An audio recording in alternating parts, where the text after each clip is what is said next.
Hoje é quarta-feira, não é isso, gente? Quarta-feira, dia 14 de março de 2017. 18, perdão, psicologia jurídica. É o que nós vamos tratar hoje, aqui e agora. Vamos então resolver os assuntos da aula passada, legal? Na aula que vem, se ficar muito assunto para a gente explicar e reexplicar, a gente faz uma revisão geral tragam os questionários todos para a gente tirar as dúvidas dos questionários, legal? Faz um apanhado geral com as explicações. Vamos lá, pessoal, vamos lá, vamos assistir a aula, bater papo. Como é que vocês querem fazer? Querem bater papo? É melhor? Então bate papo. Vamos começar a bater papo. Vamos? O pessoal está batendo papo, todo mundo batendo papo. Deixa o pessoal terminar de satisfazer as suas tensões. Vamos lá? Terminou? Bora lá. Então olha só, na próxima aula a gente pega esse apanhado tudo, porque eu acho que ficou já tem um assunto já incorporado, já tem um bocado de assunto, né? Então requer que a gente na próxima aula faça um realinhamento. Então a gente pega todos os assuntos que a gente já viu na próxima aula, vocês trazem o questionário, se tiver alguma dúvida a gente tira, e se der tempo a gente avança em outros assuntos. Mas faz esse realinhamento, que tem muito assunto já, para vocês não ficarem, né, assim abarrotados, não é verdade? Rever direitinho tudo que eu estou colocando. Eu vejo direitinho como é que eu estou colocando, direitinho, certo? Legal? Aí vocês ficam mais tranquilos, relaxados, sem estresse, certo? Aí dá aquele tempozinho, coisa e tal, né? Depois coloca de novo, aí o ritmo já vai realinhando. Aí depois de hoje a 15, pesado de novo, entendeu como é? A jogada? Vamos lá. Então nós estávamos em disfunção psicológica. Nós estávamos explicando o que é um transtorno psicológico. Gente, não se fala mais em... Não se fala mais em... Doente mental. Doente mental. Se fala em transtorno mental. E a linha mais moderna ali do transtorno qual é? Disfunções. Isso. Ele tem um filho assim, maravilhoso. Disfunções mentais ou psíquicas. Por que disfunções?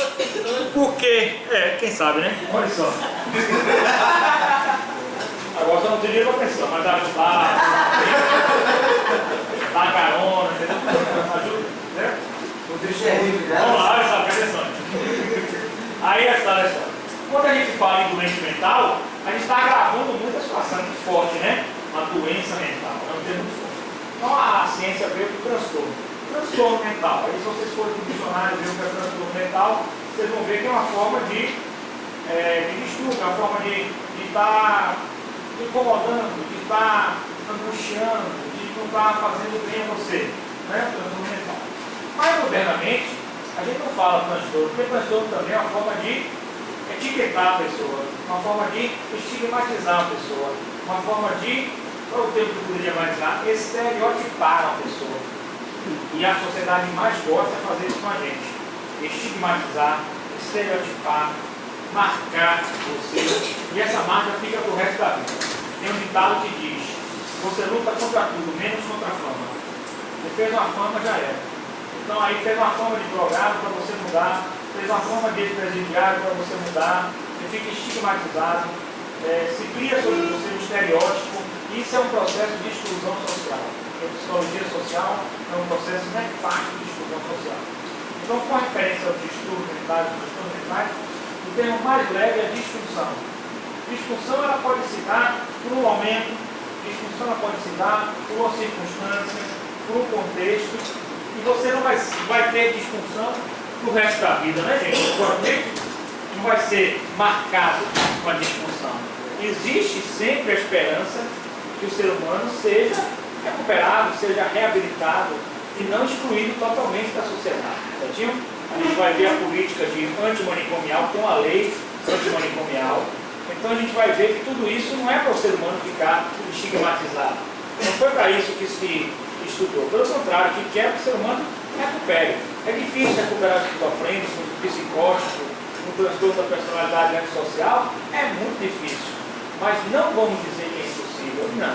Porque até ontem era impossível ter algumas doenças, até 10 anos passados. E hoje você vê o câncer, por exemplo, a evolução que teve. Radioterapia, né, que é um método menos agressivo, que já consegue matar as células cancerígenas, e outras formas também que conseguem matar. Então a gente não vai estigmatizar. É leproso, eu vou excluir da sociedade, eu não quero mais conta com eles. Não. Tem uma disfunção, essa disfunção pode ser duradoura, pode ser passageira, e você não pode tratar a pessoa com esse estigma, com esse estereótipo, com essa marca, com essa etiqueta, que vai fazer com que você exclua a sociedade. Certinho? Se alguém chegar na sala de aula e disser, aqui não, porque vocês são mais evoluídos. Vocês estudam psicologia, então são mais evoluídos. Concorda comigo? Mas se chegar num curso robotizado, mecanizado, não é de mecânica, vamos falar assim, de medicina, que é um curso extremamente robotizado, certo? É um curso de apertar parafuso hoje. Você está com o fígado abaixo do rim, tal, não sei o quê, do rim não sei o quê, todo esse remédio. É praticamente assim, robotizado. Entendeu? Não se tem o lado espiritual, o lado energético do ser humano, tá? Então, você fica muito assim. Então, se você vai, vocês são mais evoluídos, mas chegar um colega para você, gente, eu tive uma disfunção mental ou psíquica. O que você vai fazer? Se afastar. É o primeiro processo, o processo de exclusão. E isso que a gente não quer. Nem a psicologia, nem a psicanálise, nem a psiquiatria moderna, nem as terapias, nenhuma delas, pelo menos por profissionais competentes e sérios, quer a exclusão do ser humano. Nenhuma das ciências vai buscar a exclusão do ser humano. Pelo contrário, hoje se fala na inclusão. Está aí o Fórum Mundial, né? Fórum Social Mundial. Ele inclui, mas exclui de eu chegar até a faculdade, porque eu fazer isso todo para chegar até aqui. Então, houve uma exclusão da minha parte, entendeu? E meu carro ficou sujo embaixo, isso é uma coisa que eu tenho que colocar no fogo. Se for por uma boa causa, se resolver alguma coisa, está tudo bem. Mas se não resolver nada, para mim não interessa, concorda comigo? Então, o resultado da história.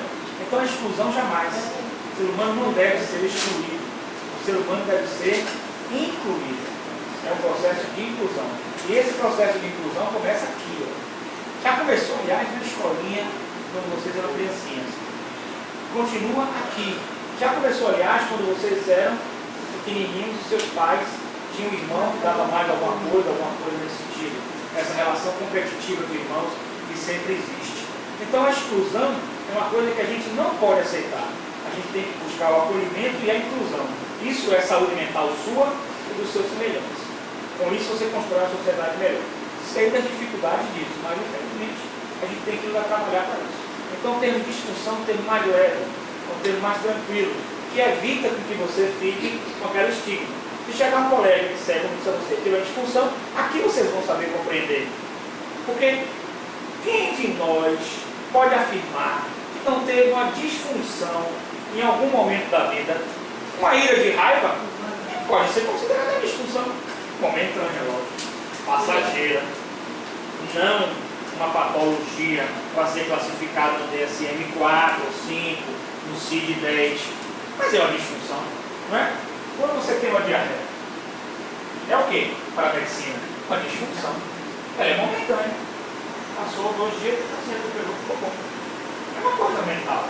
Então a gente não pode criar essa ideia de que uma pessoa é doida, é maluca, é doente e ela então é excluída. Por isso a gente vai estudar a lei antimanicomial, que é uma lei muito boa, que vocês vão ver, e que o judiciário tem obrigação, por lei, porque é lei federal, tem obrigação de cumprir. Então jamais a disfunção ela pode ser uma coisa, na minha opinião, permanente. Mesmo que tenhamos casos em que não há reversibilidade hoje, mas daqui a 5 anos poderá ter? Não sei, pode não ter. A gente fala, o maníaco das mulheres, hoje não pode voltar ao convívio social, porque ele tem aquela compulsão por matar, não é isso? Certinho? Tem aquela compulsão. Mas daqui a 2 anos pode surgir uma remédio, pode surgir uma terapia, não pode surgir gente. Então a gente também não pode fazer o processo de exclusão desta forma como a gente está planejando. Então, para que a gente possa trabalhar no transtorno mental, a gente já viu que para a gente descobrir o transtorno mental, a gente botou no quadro na semana passada, nós temos a linha A, que é a disfunção psicológica, a linha B, que é a angústia, e a linha C é uma conduta atípica ou socialmente não esperada. Então nós vamos discutir isso tudo. Nós estávamos na disfunção psicológica. Então eu vou ler só o que eu escrevi no quadro, só que eu escrevi lá de forma resumida, tá? Vamos lá. A disfunção psicológica refere-se a uma interrupção no funcionamento cognitivo, emocional ou comportamental. Eu parei no emocional. Disfunção cognitiva. Como seria uma disfunção cognitiva, gente? Você não raciocina bem. Você não está com a razão. Suas ideias não correspondem aos fatos. É a melhor definição. Cognição é a capacidade que você tem de conhecer o mundo exterior, de conhecer a realidade que você vive, de resolver problemas, de solucionar problemas, de agir dentro da razão, da racionalidade. Isso é cognição. Então a disfunção cognitiva, o termo correto é o da música. As suas ideias não correspondem aos fatos.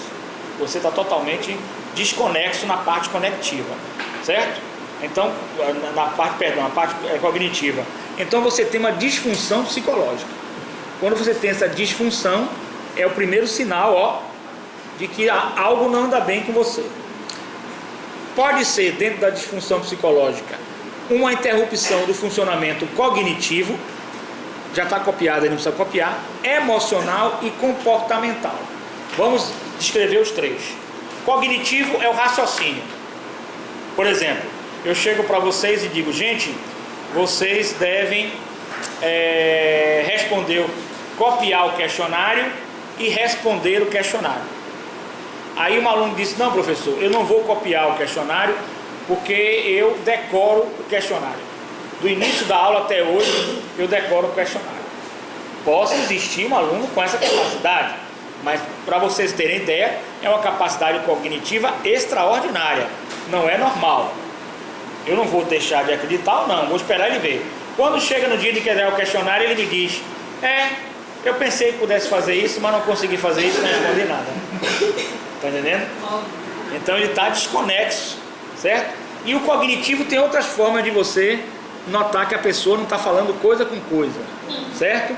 Por exemplo, a pessoa, vamos dar um exemplo aí de disfunção cognitiva. Vamos lá, bora participar, gente, bora. O que é que vocês acham um exemplo como disfunção cognitiva? Você diz, hein? Eu acho que drogas já tem, mas vamos pensar uma pessoa que nem tem o consumo de drogas nem álcool. Pessoa com dificuldade para aprendizado. Dificuldade para o aprendizado, dificuldade de raciocínio, dificuldade de se situar. Ela vem para essa sala, todo mundo já sabe que é essa sala. Normalmente a gente pode esquecer uma coisa, natural. Mas todo mundo sabe que a sala aqui é 208, não é isso? Não é 208?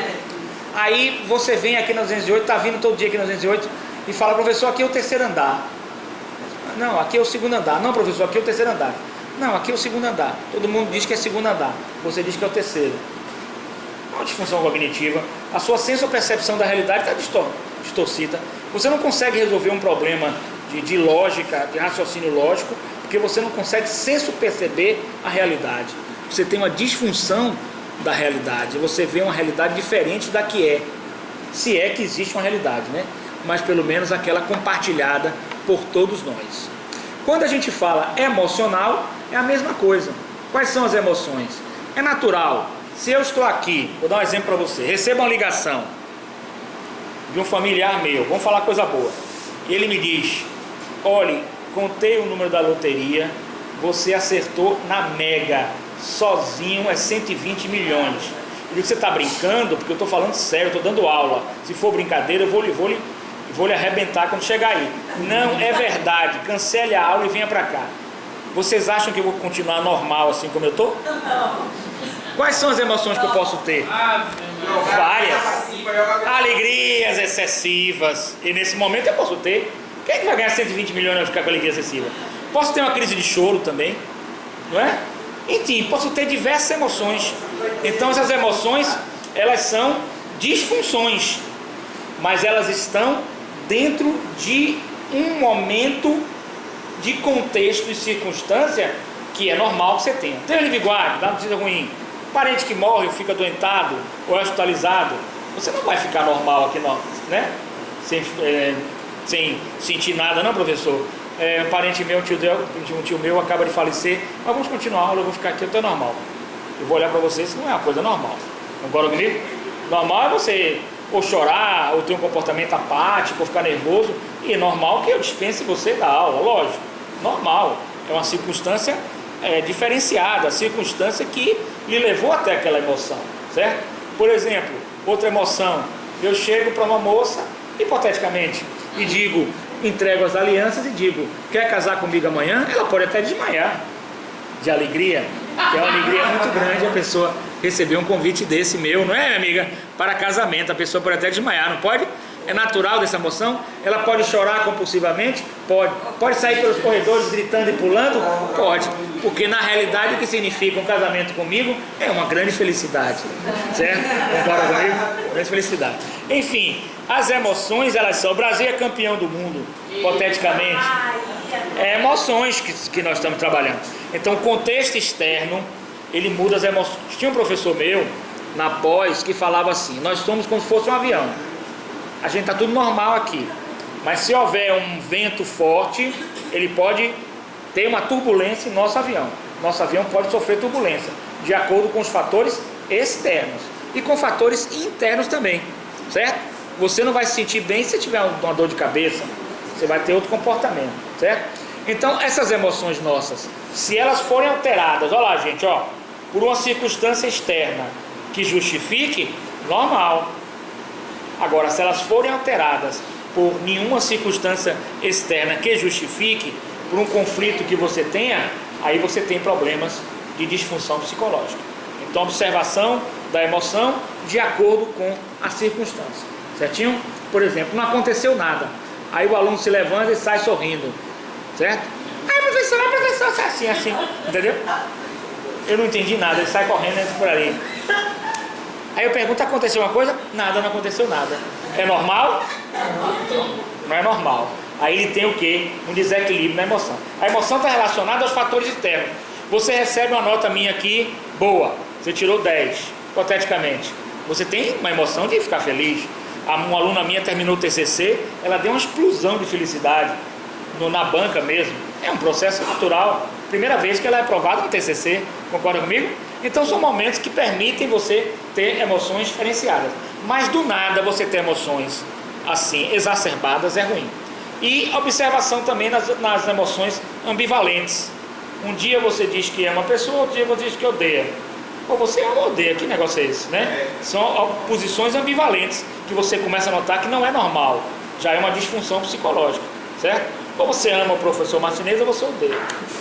Então geralmente é melhor que você amar, entendeu? Até porque para nota, né? Fica mais fácil. Então, resultado. Certinho? Comportamental. Comportamental é como você exterioriza o comportamento. Certo? Você está aqui tranquilo, mas você demonstra aparentemente estar extremamente nervoso com o comportamento. Por exemplo, tem pessoas que gostam de pegar a caneta e ficar tchac, tchac, tchac, tchac, tchac, tchac, tchac, quando as outras pessoas estão escrevendo.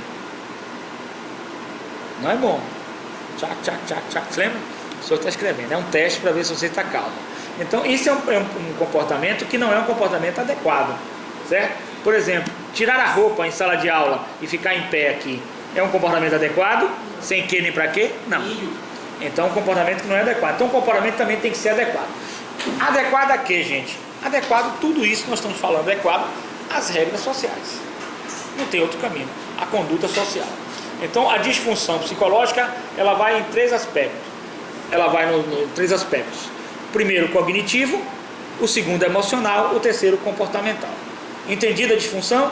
Para ser considerado um transtorno, além de estar classificado no DSM-5 e no CID-10, é preciso também que tenha a disfunção psicológica, a angústia e o terceiro, que significa um comportamento atípico ou não esperado socialmente. Certinho? Vamos então ao caso aqui de Judy. O livro demonstra um caso. Judy apresentava uma disfunção. Ela desmaiava ao ver sangue. É normal desmaiar ao ver sangue? Tem pessoas que não sabem. Tem pessoas que desmaiam, mas não é normal. Isso é o quê, Aí pode ser, por exemplo, um condicionamento seu, uma fobia, um medo, entendeu? Eu tinha medo quando era pequeno de sangue. Eu tinha medo quando era pequeno de sangue. Mas também não vai você. Veja só, tudo é proporcional. Você vê uma poça de sangue aqui e um corpo estendido no chão, é lógico que isso choca qualquer ser humano. Mas eu, por exemplo, tive um cortezinho semana passada, não sei que eu vim para lá hoje, viu do banco que passou ali, um cortezinho pequenininho. É normal a pessoa desmaiar porque teve um cortezinho pequenininho? Não. Passei água, passei álcool. Não é normal pequenininho, mas depende da quantidade de sangue, das circunstâncias. Mas esse caso não é normal que você tenha um comportamento assim de desmaiar. Então Jude, ela desmaiava ao ver sangue. Muitas pessoas experimentam aversão em menor grau dessa reação. Sentem-se enjoadas ao ver sangue. Sem entrar nos critérios que caracterizam o transtorno, assim no geral, estabelecer a linha entre disfunção normal e anormal é difícil. Por esse motivo, esses problemas são frequentemente considerados se estão em um contínuo ou em uma dimensão, ou em determinada categoria. Então você vai ter que categorizar a coisa para ver se é normal ou não, certinho? E a questão de normalidade, já disse a vocês, ela é extremamente relativa e ela é cultural. Vocês acham que um soldado que veio da guerra, da Síria, vai se preocupar em ver um corpo estendido aqui no comércio, em poça de sangue? Não. Entendeu? Para ele é normal.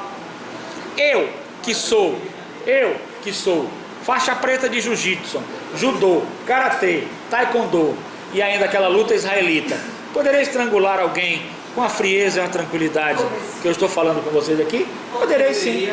Estrangulo. Já mostrei como eu luto ontem, não preciso demonstrar. E a pessoa cai morta no chão.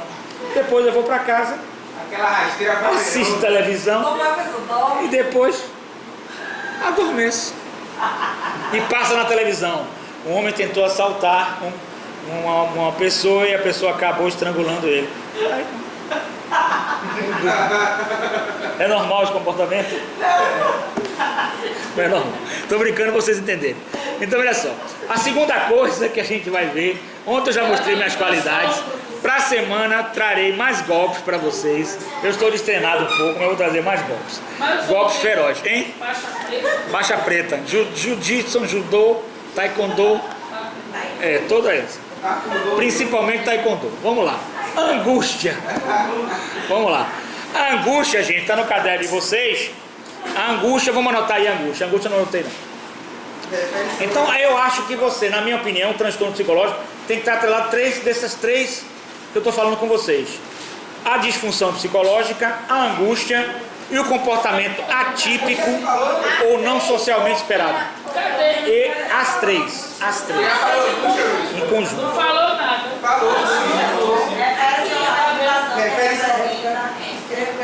Utilizando a PNL, podemos dizer. Eu vou falar uma coisa diferente agora. Vamos lá. Angústia. Comportamento atípico. Vai falar outra coisa? Vou falar. O fato de que o transtorno. Vamos lá. Vou falar outra coisa. Angústia.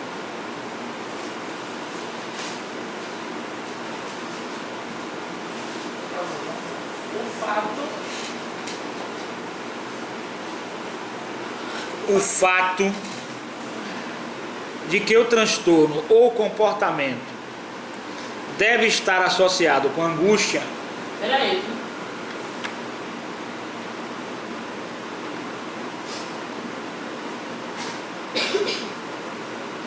Comportamento.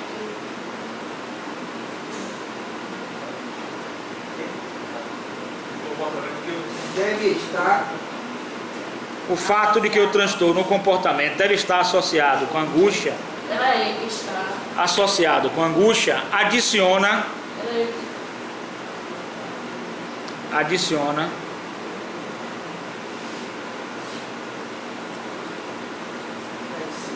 um componente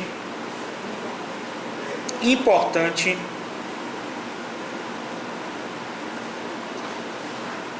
e claro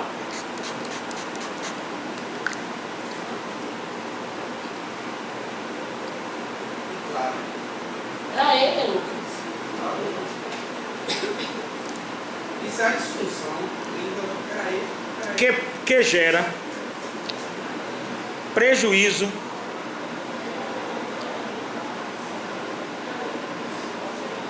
à pessoa.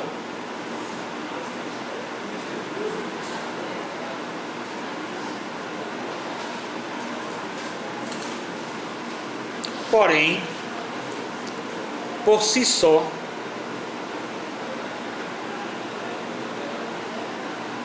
a angústia não define o comportamento anormal.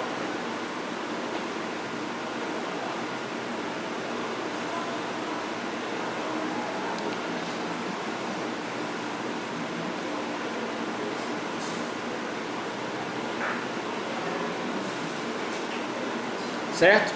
Então a angústia significa uma espécie, no fundo, a angústia é um conflito. A angústia representa a tristeza de algo que você queria fazer, queria ser, de um local onde você queria estar e você não está ou não pode estar. Ou algo que você não gosta da posição que você está.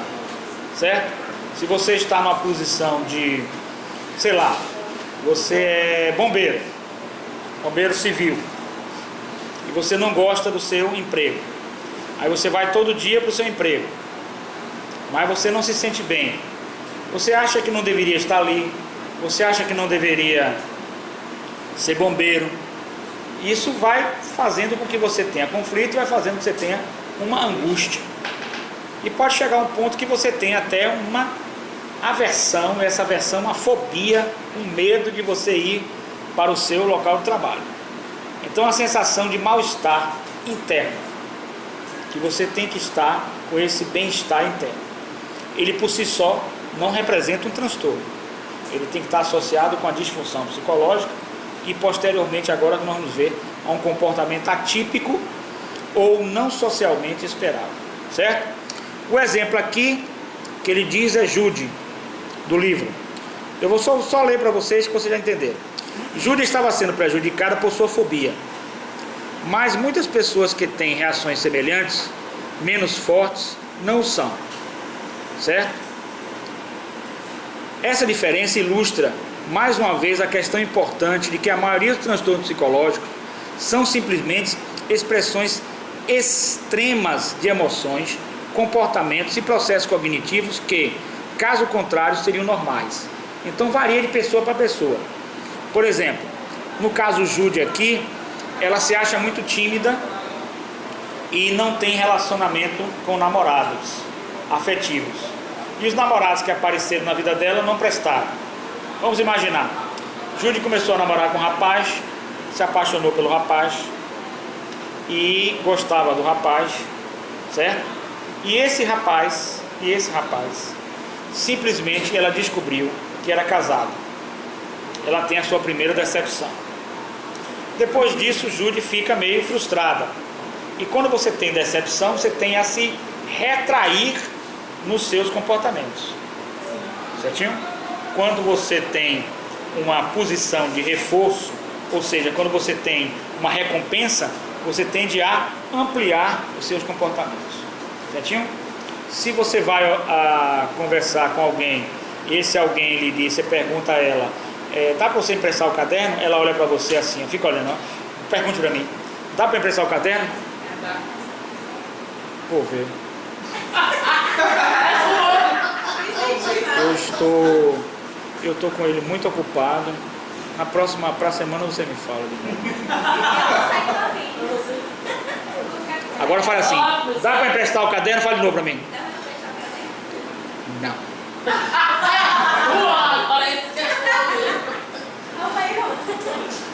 Agora faça de novo assim.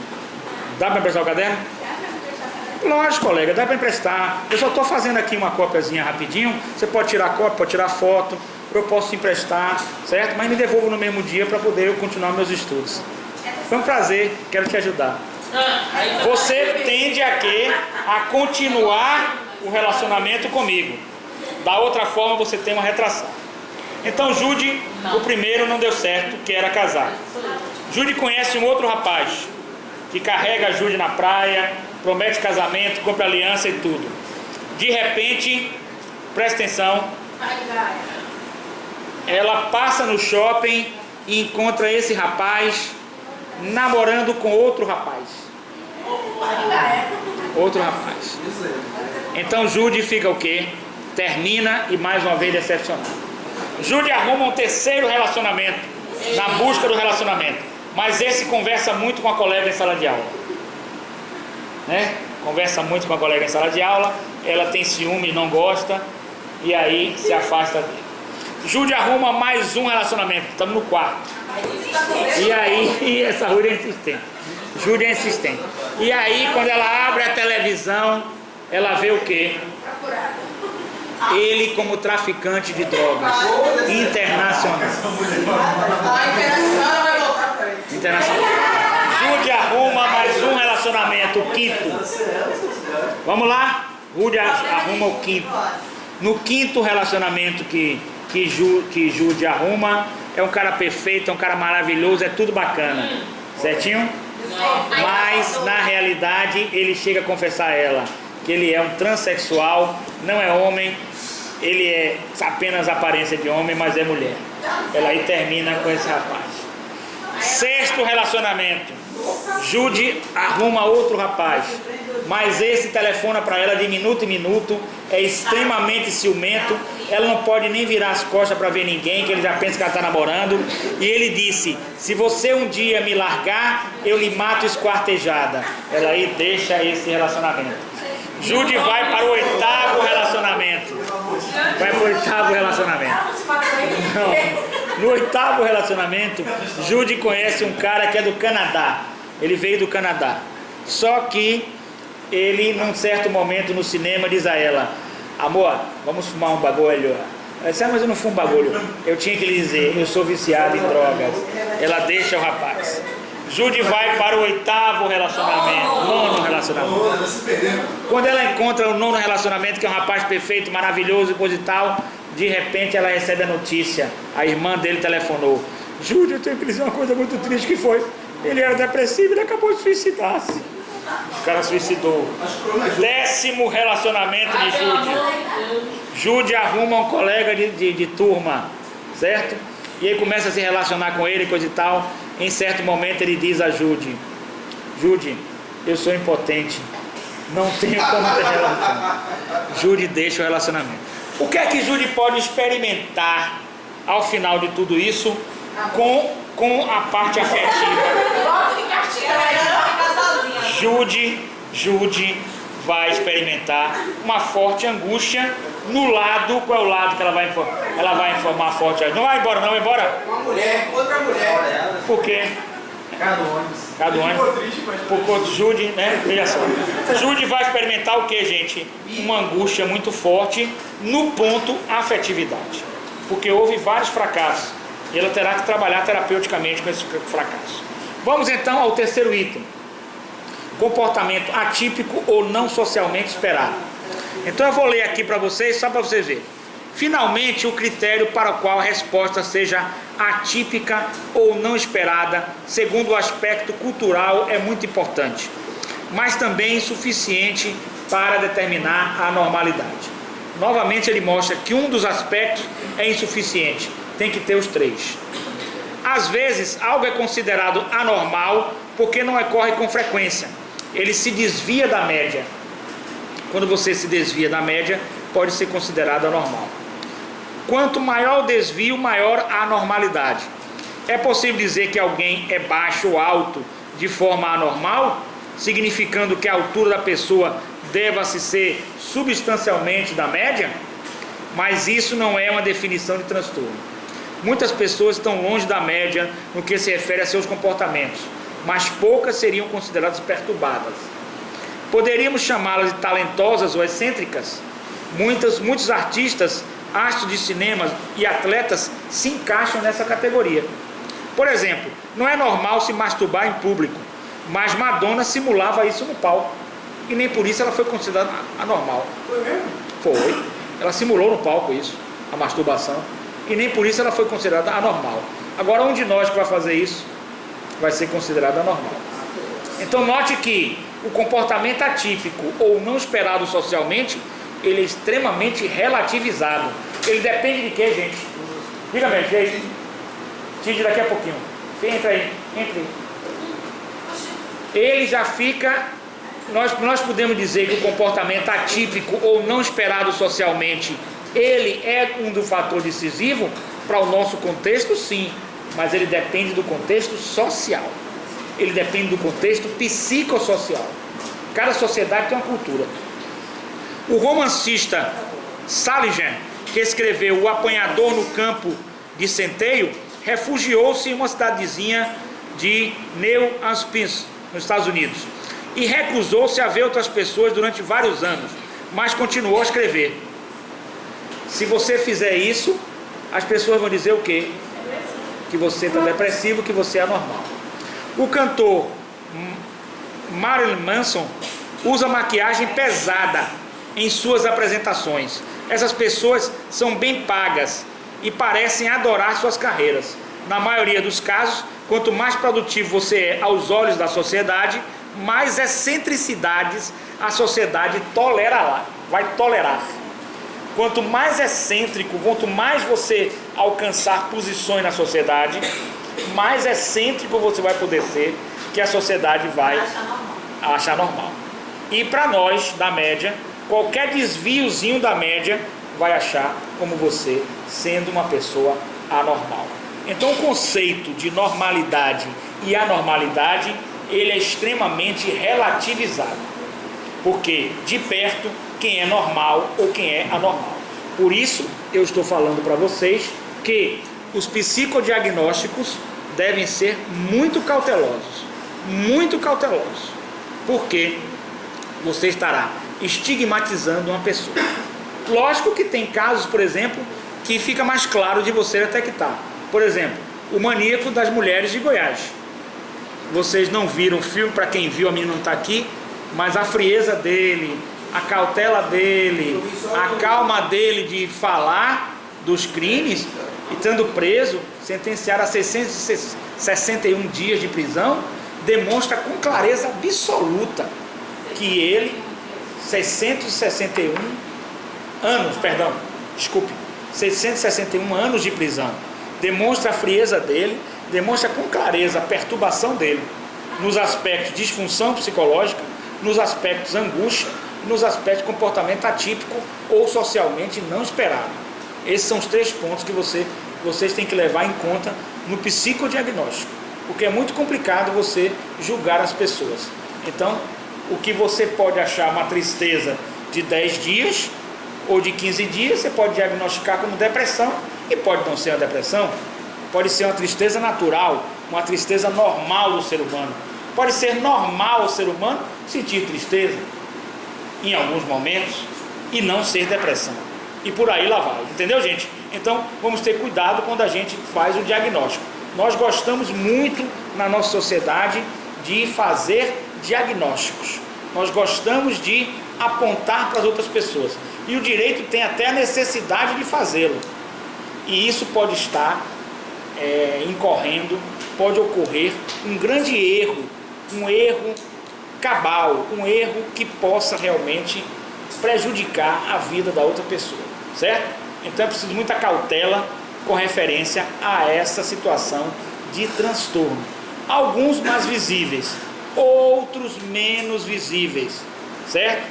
Aos nossos olhos, mas é preciso que tenhamos realmente uma cautela, um cuidado ao fazer um psicodiagnóstico de uma pessoa. A pessoa pode ser calada, isso se o comportamento dela é tímido. A pessoa pode não gostar de fazer interações sociais e nem por isso ser anormal ou ter transtornos. Então cuidado quando a gente fala em transtorno. O que é transtorno pode ser uma disfunção momentânea e a gente fazer o transtorno. Quando a gente fala em testes psicológicos, a gente está falando, por exemplo, do teste do Detran. O teste do Detran, ele é um teste feito naquele momento. E a tendência dele, cientificamente, é dar em torno de 60%. Mas se você fizer dentro de uma semana depois, ele pode dar diferente. Porque as circunstâncias que levaram você naquele dia são umas, e de uma semana depois, as circunstâncias que nos levam a agir são outras completamente diferentes. Então nós temos essa variabilidade e é preciso cautela para ver se a gente é normal ou se a gente é anormal. Se nós temos uma fobia social, se nós temos ansiedade, se nós temos a personalidade, o transtorno da personalidade antissocial, se nós somos psicóticos ou esquizofrênicos e uma série de coisas. Mas para o psicodiagnóstico se realizar bem, o grande centro dele, além das características específicas que a gente vai ver no DSM-5 de cada pessoa, mas nós temos que ver um ponto básico que vocês devem perceber. A pessoa está dentro da realidade ou fora? Quanto mais a pessoa se enquadra na realidade, mais ela se aproxima da sanidade mental, normalidade. Quanto mais a pessoa se distancia da realidade, mais ela caminha para insanidade ou anormalidade. Então vocês poderão fazer um teste de entrevista, uma entrevista com a pessoa e saber se ela está dentro da realidade quando vocês tiverem experiência em psicologia jurídica. Eu acho muito importante a técnica de entrevista. Eu vou ver se eu faço apenas uma introdução com vocês na técnica de entrevista. Não vou poder fazer ela completa porque ela seria uma matéria de pós-graduação. Mas para a graduação você tem que ter alguma noção. Amanhã ou depois você vai ser um delegado, você precisa fazer uma entrevista com as pessoas. Vai ser um promotor, vai precisar fazer perguntas e entrevistas. Vai ser um juiz, vai precisar fazer perguntas e entrevistas. Vai ser um advogado, vai precisar fazer perguntas e entrevistas. Então saber perguntar e ouvir e detectar se a pessoa está dentro ou fora da realidade é uma coisa importante para vocês. Quanto mais bizarro o comportamento da pessoa, existe uma tendência, a gente não pode afirmar, de que a pessoa tenha um transtorno e que o seu psicodiagnóstico seja uma questão de anormalidade. Certinho, gente, até aí? Então é importante que vocês saibam detectar. Por exemplo, vou dar um exemplo para vocês. Recebi um cliente no escritório e ele, lá no escritório, me disse: doutor, ele me procurou, indicado através de uma outra pessoa, e eu recebi ele. Pois não, qual seria o problema? Ele disse: olha, o seguinte, eu estava parado com o meu carro, um Gol vermelho, e esse Gol vermelho usa uma sirene. O Gol vermelho usa uma sirene, igual a da polícia. Aí eu parei na entrevista e perguntei: o senhor é policial? Não. Está tudo bem. Aí você começa logo a raciocinar. Uma pessoa tem um carro, usa uma sirene. Não tem nada demais, né? Sim. Até que não tem, né? Eu até queria usar uma sirene no meu carro, porque eu tenho posicionamento daquele. Aí eu falo: o que é isso? Eu sou professor, estou indo para a faculdade, estou atrasado. Então eu posso usar uma sirene, né? Mas fica mais restrito a policial, né? A um carro de polícia civil, principalmente tem um carro. Se não é um carro, se fosse polícia militar, seria com o logotipo, né? Militar civil e mais. Eu já fiquei assim, impressionado com ele. Aí depois ele continuou. Aí passou um policial e mandou eu parar, porque eu estava com a cirurgia. Eu parei. Ele veio, pegou meu documento, o documento está em dia, minha carteira está em dia. E eu botei minha carteira de delegado. Aí eu perguntei: o senhor é delegado? Ele disse: sim, delegado ambiental. Está certo. É assim, né? Vai entender, né? Bem a coisa. Aí eu disse: e o senhor trabalha com delegado ambiental? Qual órgão público? Ele disse: não trabalho em órgão público. Eu sou delegado ambiental porque eu fiz um curso pela internet, tenho um diploma de delegado ambiental e recebi a carteira com brasão da República de Delegado Ambiental.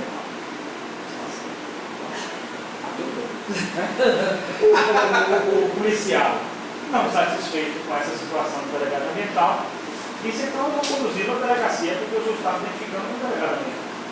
E ele foi para a delegacia. Chegando lá na delegacia, encontraram uma arma que não tinha registro no carro atrás, né? Não tinha registro da arma. E o delegado disse: o delegado de polícia real, disse: olha, eu vou lhe autuar pela arma que está, porte ilegal de arma. Quanto à questão do delegado ambiental, eu não vou nem lhe autuar. E ele respondeu à altura: e nem pode, porque eu fiz um curso no instituto, que eu peguei na internet, meu diploma eu ando com ele aqui, mostrei o senhor, e a minha carteira era aqui. eu não vou atuar por isso aí. Eu só vou atuar pela arma porque pode sim a porta de uma arma que não existe, né? Sem a devida, né? Legalidade. Bom, e o processo foi por fora.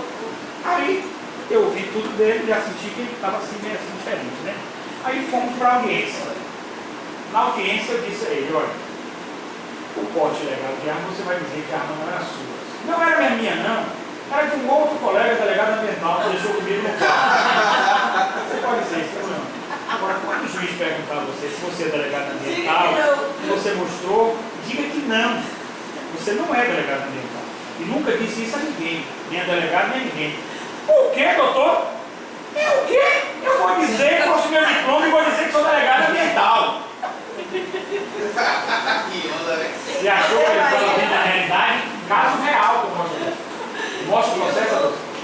Ele estava vendo a realidade. E aí ele falou lá? E falou. E você tem parado assim, estático, porque tem momentos que você tem que ficar igual a paisagem. Eu vou olhar para mim assim, e olha como eu olhar para o doutor, você é o juiz, ele para o doutor. O juiz perguntou, o senhor é delegado ambiental?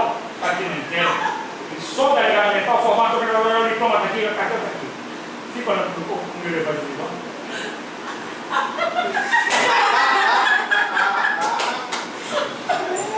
Você é bom. Eu olhei para ele, né? O doutor quer fazer algum pronunciamento?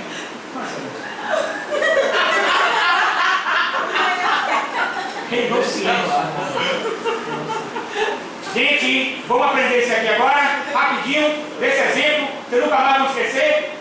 Toda vez que a pessoa acreditar numa realidade, trata-se de uma psicose. Vamos notar.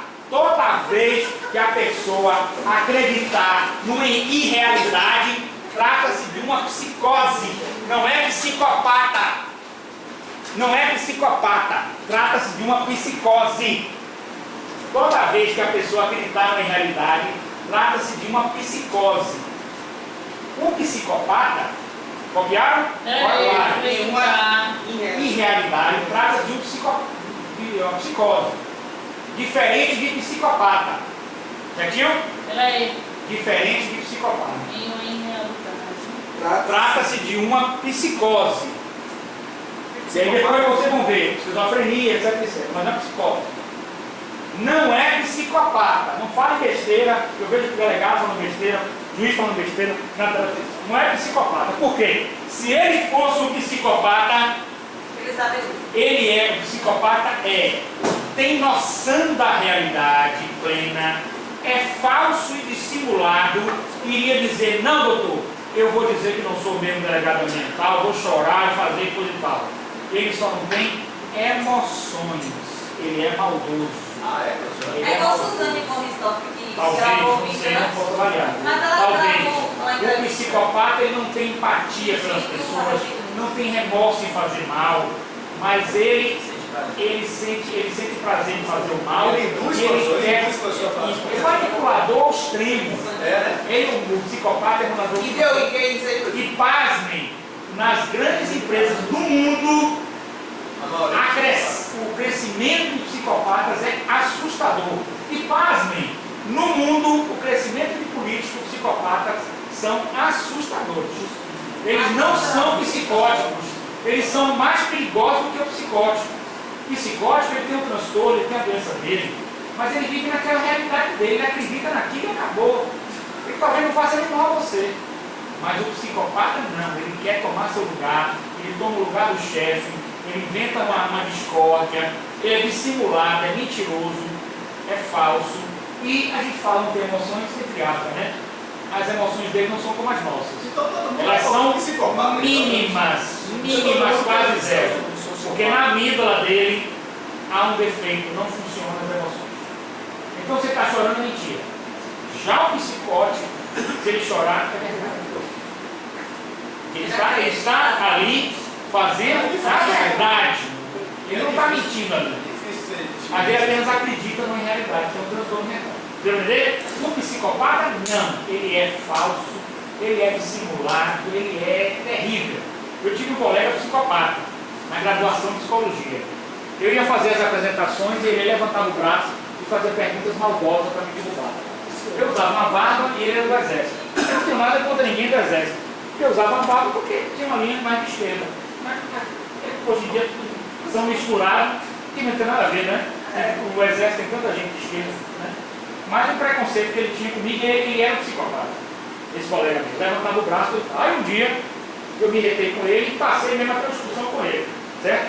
Teve um dia mesmo que ele estava assim sentado aqui, não é você não. Aí ele começou a conversar comigo. Ah, porque o professor aqui. Ah, porque não sei se você não deve fazer isso como colega. Eu estou fazendo a apresentação, você deve me respeitar. Tá ouvindo? Estou falando que é você, porra. E que na tecla você está dizendo para homem. Lá fora da tecla. Quero ver que você vai continuar essa palhaçada. Professor, para. Aí eu fui lá depois e disse, o professor vai falar. Aí, chegou no outro dia, sabe o que ele disse? Eu não sei o que fiz com o Martinez, eu não sei. Aí sentamos, meus colegas de psicologia, trata-se de um psicopata! E nós estamos aqui na sala de aula, querendo derrubar um a um, ele vai derrubar você, ele disse assim na sala de aula, vai derrubar você, a mim, até chegar o professor, porque ele é manipulador, um psicopata. Aí eu vou lhe processar, tá me chamando de psicopata, coisa e tal. E agora por dia que não fale comigo, ontem de noite eu te esperei na rua e você não estava, saiu correndo. E não fale comigo não, viu? Não estou mostrando tua conversa, porra. Ele é um psicopata. Ele é do exército aposentado, se formou no psicologia, está filmando, eu quero que ele saiba, que é meu inimigo mortal. Está filmando, eu quero que ele saiba onde é que ele está. Ele é um psicopata. Agora veja só, onde é que ele estava? No exército. O psicopata estava no exército. Gente, psicopata, ele sobe na vida com uma facilidade incrível, porque ele não tem remorso. Por exemplo, eu quero fazer um mal, vamos supor, Rogério, quero fazer uma maldade com ele. Mas eu, vou falar na próxima aula, talvez dê tempo, eu tenho um superego, ó, que é o meu princípio moral, não é? Então eu posso até iniciar a maldade, eu posso até fazer a maldade, mas eu vou sentir remorso. E eu vou sentir o que lá, ó? A gente se sente culpado às vezes, uma coisa que faz, né? Então isso é bom, isso não é uma coisa ruim. Significa que a gente está normal. Mas quando a gente faz uma maldade de alguma coisa e não sente culpa, é complicado. Aí você falou daquele maníaco das mulheres. Ele não se sente culpado. Então aí você tem duas vertentes, ou é um psicopata, ou é um psicótico. Se ele acreditar na realidade dele, que ele tinha que matar, só que ele não explica por que ele tinha que matar. Ele foi mal treinado, se foi preparado por alguém. Porque para ser psicótico ele tinha que ouvir vozes. Ele tinha que ouvir alguém dizendo você vai matar, alguém dizendo você vai fazer. Mateus Meira, que é respirador do cinema, você lembra? Não foi da minha época, eu era pequeno ainda, mas era de vocês. No shopping em São Paulo, que ele atirou um bocado de gente, ele está aqui no hospital que está fazendo psiquiatra. Ele acredita mesmo, ele é um caso de esquizofrenia mesmo, claro. Ele acredita que ouve vozes, ele ouve vozes, nessa linha, psicose e esquizofrenia. Ele ouve vozes e na voz que ele ouve, a voz dá um comando, eu tenho que matar. Para ele a voz é real. Para ele a voz é real, então ele tem que matar porque ele ouve a voz. E essa voz o que é? Essa voz é o espírito, essa voz é um comando. Daí o imbróglio que nós estamos vivendo na seara de saúde mental, quando a Organização Mundial de Saúde, no artigo 44.3 do CID, né, coloca possessão demoníaca. A ciência se aproxima da religião colocando. Será que existe uma possessão demoníaca mesmo de verdade, que possa determinar a pessoa, que possa fazer com que ela faça uma maldade, por estar num estado alterado de consciência, determinar a morte mesmo? Isso tudo fica na base da interrogação. Certinho? Vamos fechar logo o superego hoje, bora rapidinho. 9 horas. 10, 15 minutos você fez superego, bora? Bora fechar 15 minutos, bora? Vamos ficar. Na próxima aula, para fechar, você tem que trazer o caderno dessa aula. A gente traz. Todos os questionários. Não, traz o caderno de superego. Olha só, vamos lá. Quem vem na próxima aula, vocês que vêm aí. Traz o caderno de superego, vocês. Para eu pegar tudo que eu escrevi no caderno e dissecar com vocês aqui agora. E mais todos os questionários para a gente responder. Aliás, não responder quer dizer, não ficar aqui respondendo um por um os questionários. Se vocês tiverem dúvidas, o que vocês, né, para ficarem bem atualizados. Certinho? Então até a próxima aula, se Deus quiser. Cuidado com o psicopata e psicótico. Aliás, cuidado mais com o psicopata, o psicótico, cuidado. Não, vai que o psicólogo está ouvindo o Você gosta, não, mas se Eu você... estou te ouvindo. Tá gravando. Agora, se você conseguir com o psicólogo dissuadi-lo daquela ideia, ele pode ser uma pessoa Ele vai ver esse vídeo e vai vir aqui te procurar. ruim mesmo. Ele vai ver o vídeo e vai te procurar aqui. Ele vem psicopata, eu descobri que ele é psicopata e ele está aí, por aí, eu vou pegá-lo, tá certo? Sou caçador de psicopatas, viu? Um abraço. Tem a lista aí? Não precisa assinar não, doutor.